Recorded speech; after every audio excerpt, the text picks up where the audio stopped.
Hello and welcome everyone to this episode of the Meaningful Communication Show. I'm your host, Chad Eves, and today we are joined by a very special guest, my friend and colleague, Michael Gansel, who is a business coach in New York. He is the seasoned voice of reason. His consulting company is the Voice of Reason Consulting. He's been at this for over 3 decades and has some really interesting insights, perspectives, experiences, and great stories that I've really enjoyed learning and listening to since we met each other last year during COVID. It's a really good example of connecting with people and getting to know each other. He's also been involved in startups, had an IT company called Netland that generated $18 million in sales.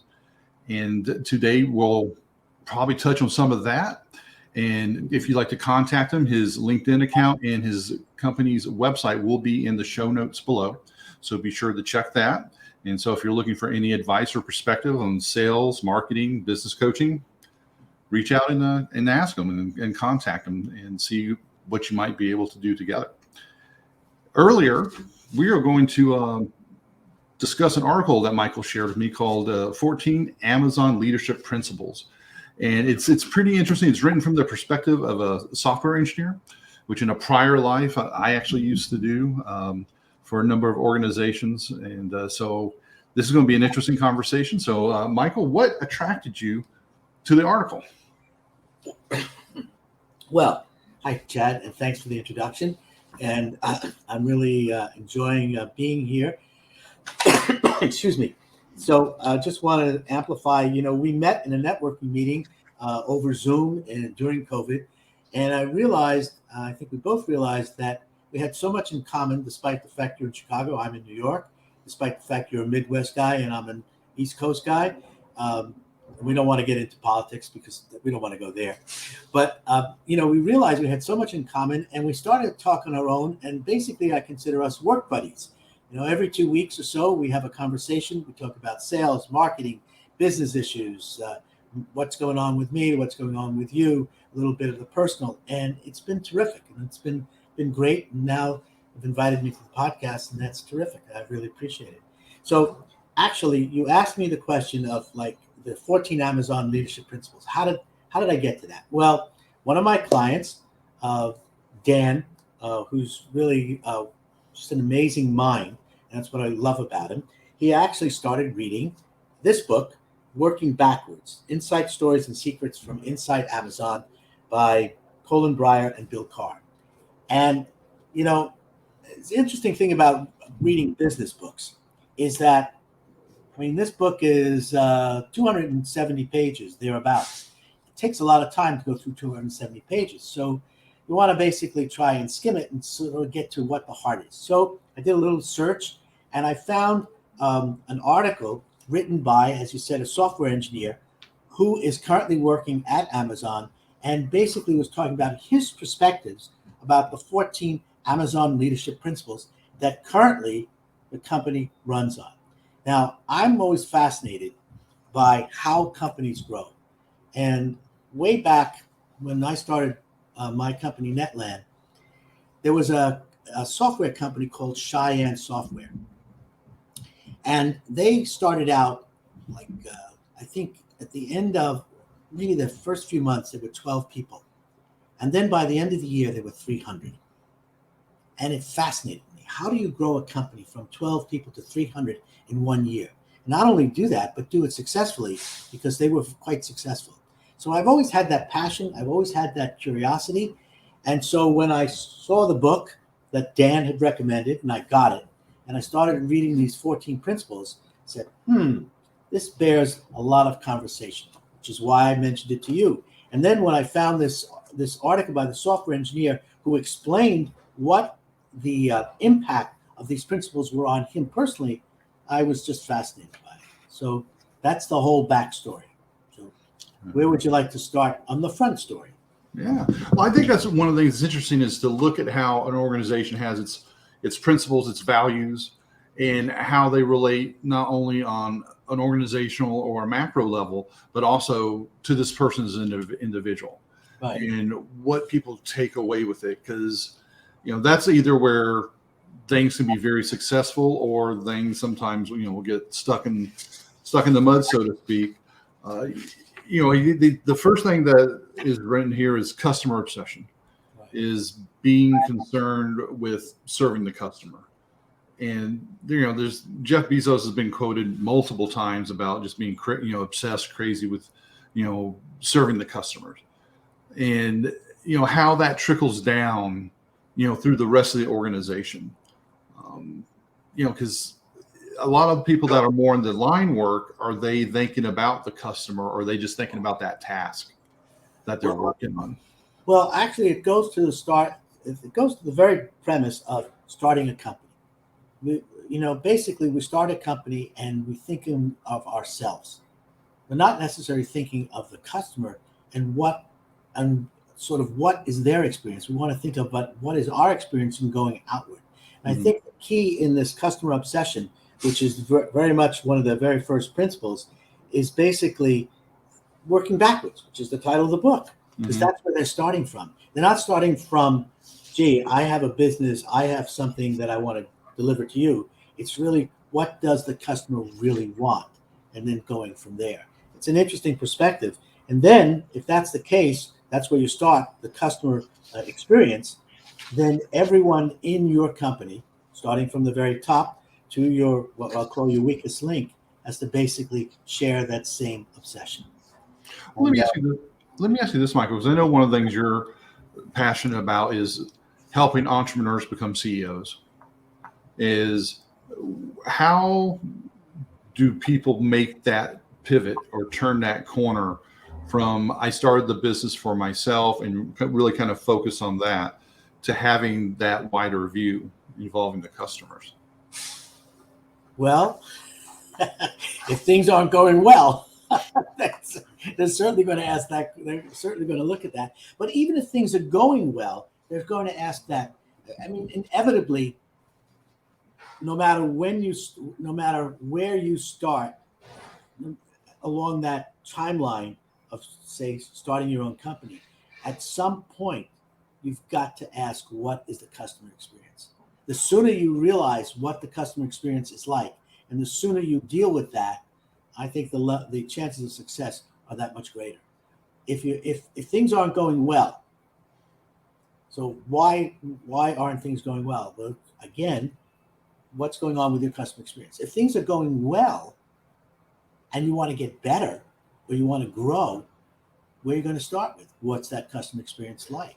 And how can you give a better one? How can you dive deeper into it? Or how can you expand it? Or what are other services that you can offer to amplify that customer experience? And I think we lose sight of that. All too often we lose sight of it. We think of, what do we want to do rather than what do we want our customer to do? What do they want? I don't know if that answers your question, but, when I'm doing my business consulting, I'm going to ask the very first question is, what do you think your customer experience is like? Right. And I think that could be a tough nut to crack for a lot of entrepreneurs, especially first-time entrepreneurs, is, there's this vision of, we're going to make this widget that everybody's going to love and everybody's going to use in a certain way. And how's it being received? Are they using it? They might be using it in a way you never envisioned, and that could be more profitable and more successful than the first go. I mean, it's like Amazon. They were books originally, and now there's pretty much nothing you can't order, to get delivered from them nowadays. Well, I think he knew that. He knew that books was just a starting point. Right. It wasn't that he discovered it after having success with delivering books. He knew that was just a starting point. And he did, actually, reading the book, you realize how much research he did to really understand that was a good starting place. Right. And that actually goes to another point. How much research do we do before we enter a marketplace? Sometimes we don't do any research. We just go in and we do it. Mm-hmm. Well, it's an interesting contrast to Steve Jobs. Yes. Whereas he's fascinating. Yes. Yeah. So, in the marketing 101, you typically say, well, what does my target want? And yet Steve Jobs basically turned it around and said, I'll tell the market what they want. Right.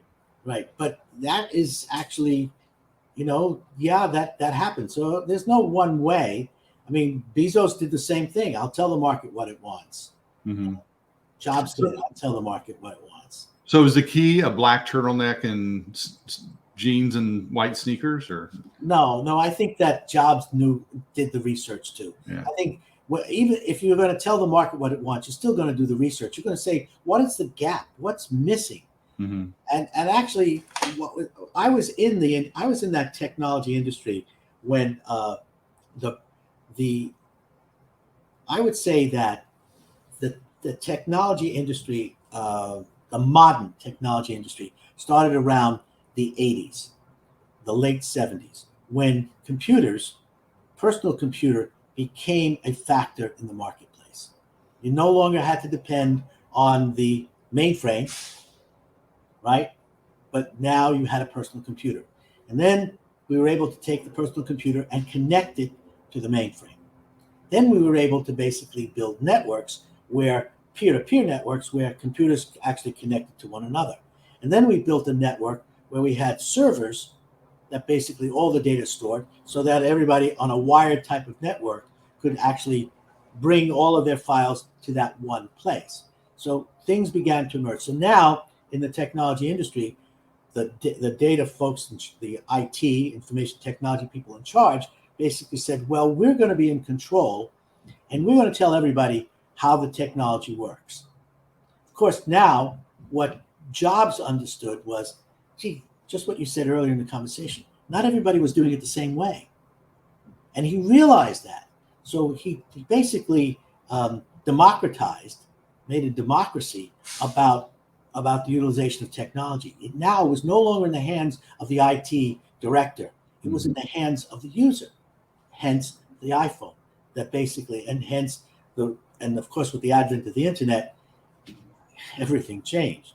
But, in a sense, Jobs did his research to understand it was the user that had the power. It was the actual application that was the power. It wasn't the director of technology who was in charge of the platform telling everybody, this is the way you should do it.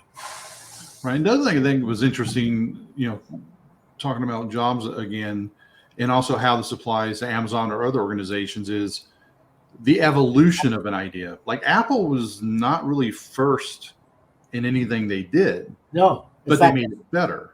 Well, no, I'm not even sure about that. In the early days, I sold against the Apple. The Apple basically was a closed system. Mm-hmm. Right? And still is. But they put the power into the user's hand. Right. That was hands, and that was really the issue. Well, and you mentioned like the Rio player nowadays, which was like one of the early music players, MP3 players. Nobody knows what that was. iPod came in there and just like obliterated, that market. And with really the iTunes store, they made it easy to get the music and put it on the device. But if we bring this back, let's bring this back, the Jobs and the Bezos, the Google guys, that's a whole other world. Mm-hmm. I'm sure that they're not listening to our podcast. Never know. No, Jobs certainly is not. Jobs not, no. But probably the folks that are listening to our podcast are saying, okay, so how does this relate to me? Mm-hmm. I'm a small business owner. You're a business coach. You're a communication expert. How does this relate to me? And I think the principles themselves are what relates. I mean, for instance, ownership. So that means that basically everybody in the company, no matter how small that company is, everybody has to own up. Everybody has to have a level of accountability, a level of ownership. Right. So if you have people in your organization that are not owning up, then you have a choice. You either manage to train them, educate them, and work with them so that they own up, they are accountable, or they leave, or they go, or you say, I'm not sure that we're the fit that is going to make this company go. So I think ownership is one of his basic principles, and I think that it goes to accountability at every level. Right. Well, in addition to the accountability part, I think is the decision-making, aspect of it too. One of the principles in here is hiring the best.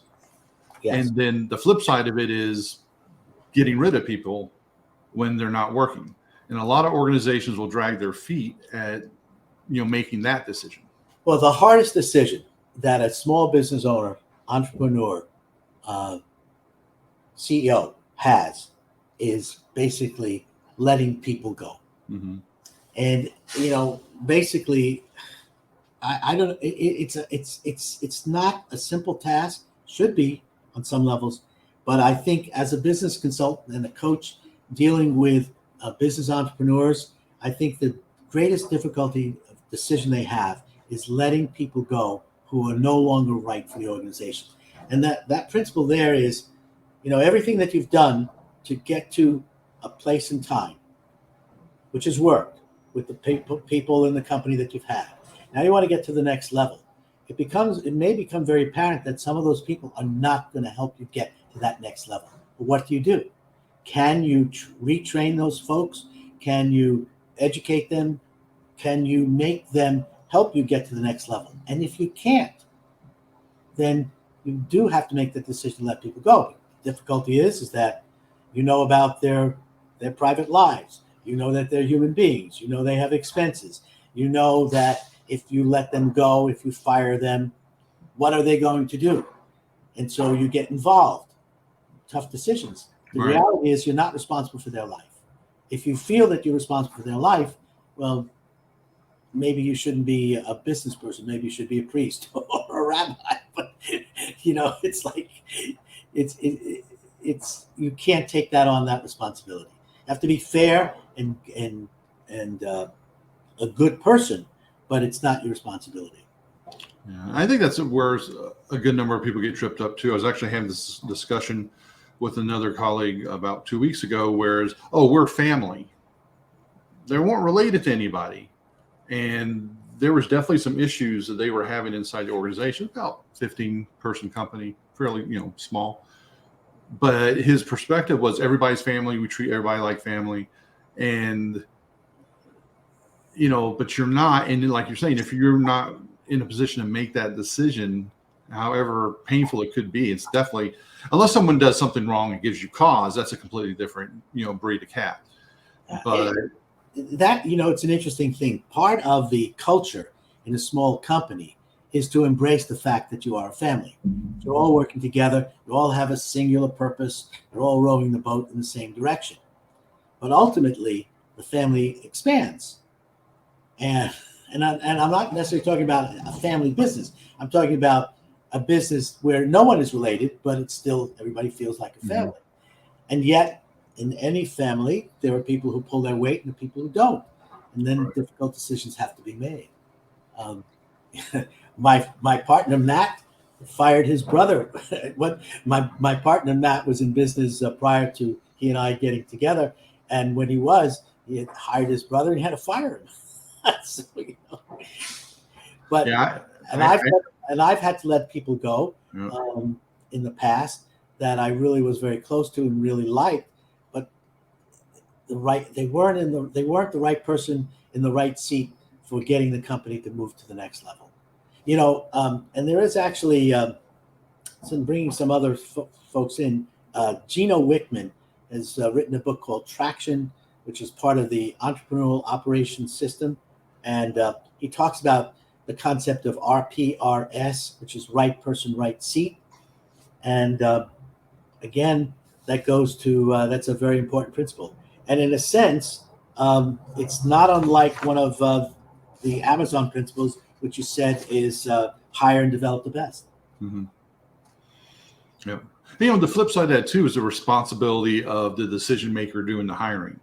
Is, if there's not a fit or something, it's easy for, I think it's probably a human reaction to blame the other person or other party versus, what was the decision making? What was the role that the hiring person made? Yeah. Where did they fall short or make a mistake? Yeah, I think one of the principles here is, part of that is hire and develop the best. But I think it was also, what I'm missing.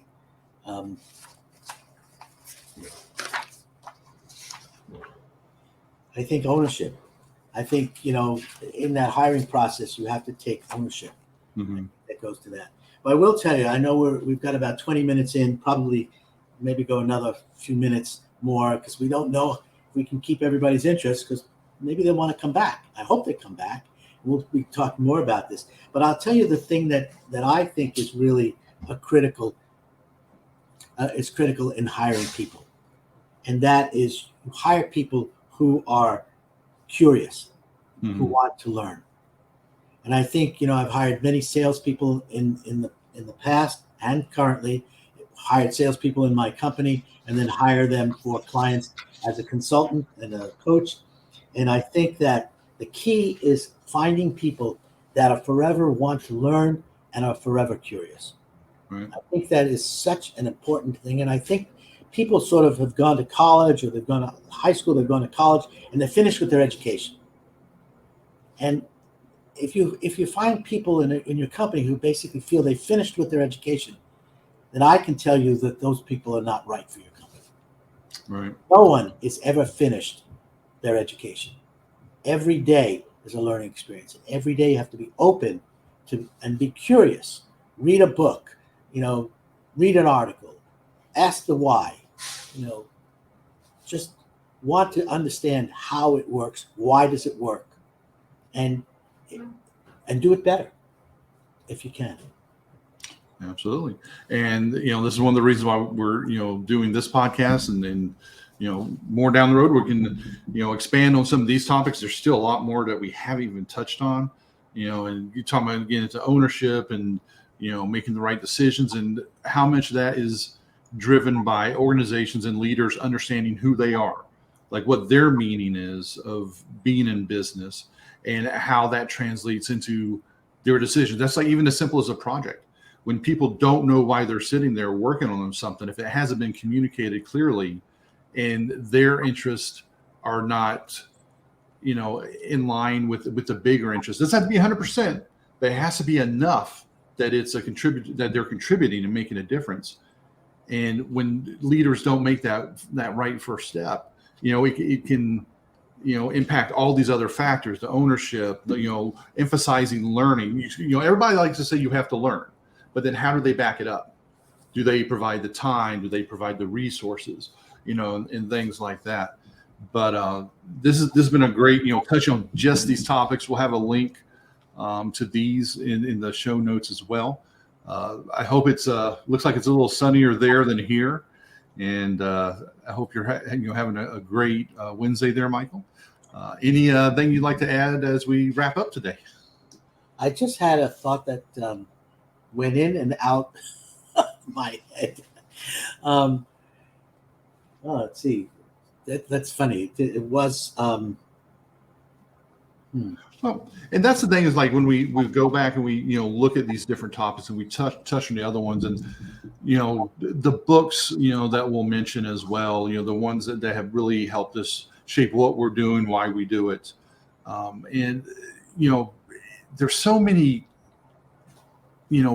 treasures around us that we get too busy. I think that's one of the dangers in getting back to normal that we face in business or society, is getting back to normal too often was getting back to being too busy and not dealing with people, appreciating people like we were right at the start of the pandemic, and still doing that learning. Take 20 minutes, 30 minutes a day to read something along that. How much I love books and libraries, and it's just kind of like breaking on that, and everything that was normal, maybe we don't have to get back exactly to the way we were doing it before. Yeah, it's true. So I now know what the thought was, and maybe it should be something that, business is not a Nike commercial. Just do it. Right. That I think that that's really that goes to the heart of it. That goes to the point about training and educating and so on and so forth. Is if business owners say, "Well, just do it," there's no such thing. So business is not a Nike commercial. That was one of the things that really resonated, and I won't go too much down a rabbit hole here, but the bias for action is, when I saw that, it's like a lot of IT that people are familiar with are business systems. So if you mess it up, it's not a real catastrophe usually. But like if you're working on like aviation systems or medical devices, stuff like that, you don't want to just do it for sure in the technology world from that perspective. And, as you mentioned earlier, it's the human element. A successful leader doesn't want to be in a position where he or she has to let somebody go because they made a mistake or they made a miscalculation. Yeah, that's true. But, actually, we have just 2 more minutes or so. Sure. The interesting thing about the bias for action is one of the things is ask for forgiveness, not for permission. That we should talk about that because that's an interesting challenge on both sides. In other words, you're the leader, and you say, "I want you to do it this way." It frightens people if they want to try and do it another way, so they don't. So you get your way, but you don't necessarily get the way it should be. And so you want people to basically have a bias for action. So it's we'll talk more about that. That should be a fun thing to really get into because that gets into how you lead or how you don't lead. Yep. We could do that next topic. Absolutely, and that connects to one of the other topics that I look forward to discussing is the delivering results part. Is how much is that key to you're delivering the result and maybe you're painting outside the lines, but you're getting it done? Or is it a highly regulated environment where maybe that's not such a good idea? So, and also the ROI, return on investment, is part of that too, because that's an external approach. So we got more stuff to talk about and have some fun. Well, Michael, thank you very much for joining me today. Look forward to our next discussions and our next time together here on the Meaningful Communication Show. Absolutely. Well, I hope everybody has enjoyed it when they listen to it and reach back to us. Voice of Reason Consulting is my website. I am LinkedIn, Michael Gansel. You can find me easily enough on LinkedIn. And through the show, if you have some questions, Chad and I will be delighted to respond. Yep, and links will be in the show notes. Thank you all very much, and we'll talk to you next time. Bye-bye.